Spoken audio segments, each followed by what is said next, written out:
Hi everybody, I'm Zilla Blitz and welcome. Today we'll be taking a look at Gettysburg The First Day from Revolution Games and designed by Steve Carey. This game is volume 12 in the esteemed Blind Sword series and takes us to the famous Battle of Gettysburg to cover combat on July 1st, 1863, the first day of this epic American Civil War battle. Let's do a big picture overview of the game. First of all, Gettysburg The First Day is volume 12 in the well-regarded and wide-ranging American Civil War Blind Swords series of games that uses the same core rule set through all 12 games. This two-player game has 4 scenarios, but arguably 5 scenarios that focus on the action on the first day of the Gettysburg conflict.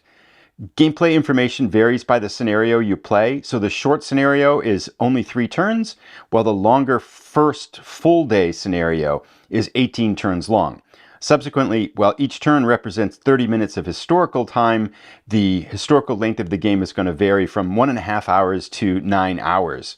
Game duration as well will vary with the scenario. The shorter scenario should be under 2 hours to play, while the longer 18-turn full day scenario is probably a good 8 hours if it goes the full length. Gameplay is at the regiment and brigade level, with each infantry counter representing a regiment and subsequently organized into brigades, and the map scale is 150 yards to the hex. Let's highlight some of the key mechanics in this system. So this game has all the hallmarks of detail one would expect in a Civil War game, but the uniqueness of the Blind Sword system is highlighted by its chit pull system, which mixes events and unit activations in a blend of unpredictability and strategy. So an unanticipated event can leave you scrambling to recover, while a fortuitous activation can help turn the tide of battle. Available actions are pretty standard for a Civil War game. Units can attack, defend, maneuver, and regroup. There's a variety of combat options. There's fire combat, artillery fire, close combat, and opportunity fire is modeled. The game also includes a full leadership and morale system, including cohesion, rallying, and skedaddling.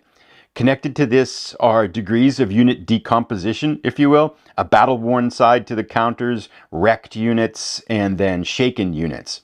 One of the series' greatest accomplishments, I think, is achieving a depth of gameplay in a system that's still streamlined for play.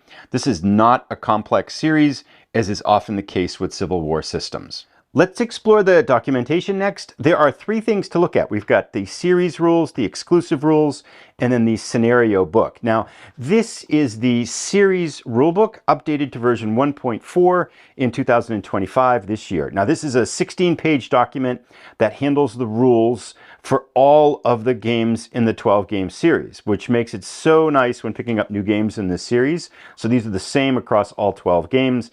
Now, I've mentioned this before in the channel, but one of the best things about series games is that you can pick up any game in the series and you're 75% of the way to playing the game if you've already played one of the other games in the series. Now, these rules have a clean layout and have been refined from years of development, although to be fair, I think they're very light on graphics. Next up, we get the 12-page exclusive rules, which are the rules changes, tweaks, and additions that make this game in the series work with the core rules for this battle and these maps. So in this book, we can see a lot more graphics and examples and diagrams to help with the learning process. It's a very clean visual layout, and as usual, Revolution's game's attention to detail is highly evident here. Now, complexity-wise, I've given other games in the series a 4 out of 10, but I might go a touch higher with this one, maybe 4.5 out of 10, as there seems to be more exclusive rules than I remember in other games. Having said that, the Blind Sword series is on the moderate side of complexity for Civil War games, and I wouldn't let the rules stop you from getting and playing the game. Now, solitaire-wise, I think a 6.5 out of 10 is the sweet spot for this game in the series. There isn't, as far as I can tell, any hidden information, and the chit pull system with its events built into it make it a fantastic solitaire play for a 2-player game, as they force you to react to shifting tides of war, and we're going to throttle your best laid plans. So if you're a solo player who's okay with playing both sides in a battle, this is a great choice, I think, for a solitaire game and for a solitaire series in general. Lastly, we have the scenario book. Now, this outlines the orders of battle for the 4 scenarios in the game and any special considerations for that particular scenario. As far as scenario sizes, we've got the first scenario here, which is a short 3-turn scenario that should take about 2 hours to play, less than 2 hours to play. This scenario is called Give 'em Hell, Boys, and it covers the afternoon attempted defense of McPherson's Ridge by Union forces. Now, then we go to the second scenario, which is Reynolds to the rescue. Now, this is one of the two mid-sized scenarios in the game and covers the opening actions on the morning of the first day of the battle, with Confederate forces attempting to drive through Union forces. Now, this scenario is 6 turns, so it's very playable in an evening. The third scenario is also mid-sized, called Barlow's Folly, and focuses on the action north of Gettysburg on the afternoon of the first day. This is a 5-turn scenario, another great length for a single sitting. And then lastly, we have the big scenario, Gettysburg the First Day, which covers all the action on the first day. It's 18 turns, starting at 9 a.m. and ending at 5:30 p.m. It's also important to note here that this fourth scenario includes an alternative history variant that adds the Union's 12th Corps and the Confederates' Anderson Division to the orders of battle for the first day. So this, in essence, creates a 5th what-if scenario for players to explore this possibility and make the last scenario even bigger. Counter time! Let's take a look at the 3 counter sheets containing the 528 counters that you'll use to play the game. So these are all large 5/8 of an inch counters. They are printed on both sides. And for the unit counters, the front side is the full strength side, and the back side is what's called the battle-worn side. Now, the design here is consistent with other games in the series. Blue units are Union, and the gray units are Confederate, with units having the state of origin as a graphic touch. For the military units, each counter generally represents a regiment with colors designating the brigade they belong to. If we scan through the sheets here, we can see that we've got roughly 1 sheet for the Union forces, 1 for Confederate forces, and then 1 for the various markers used in the game.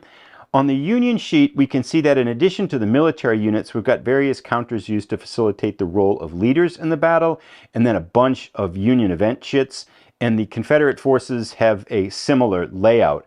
Now, if we take a look at one counter, we can get an idea of the streamlined nature of the game system. So here is an infantry regiment, the 12th Massachusetts, and at the top we can see that it belongs to Baxter's brigade. And at the bottom left, we have the strength point value of the unit. The 12th Massachusetts is a 5. Now, as an aside, each strength point represents about 50 men. Now, beside this strength point number is an R, and this designates the type of weapon this unit had. In this case, it's rifled muskets. And then on the bottom right, we've got the unit's cohesion, a rating of its discipline, training, skill, and etc.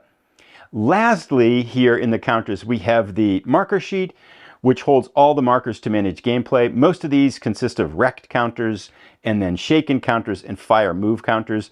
There are also a lot of low ammo counters here on the Union sheet.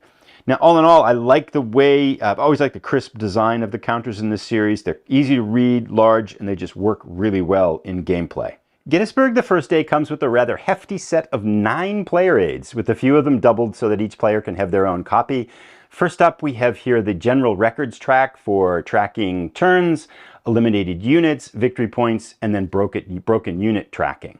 Then each side has a very colorful brigade activation display. This is where you'll manage the status of various brigades in action in the game. There is 1 for each side.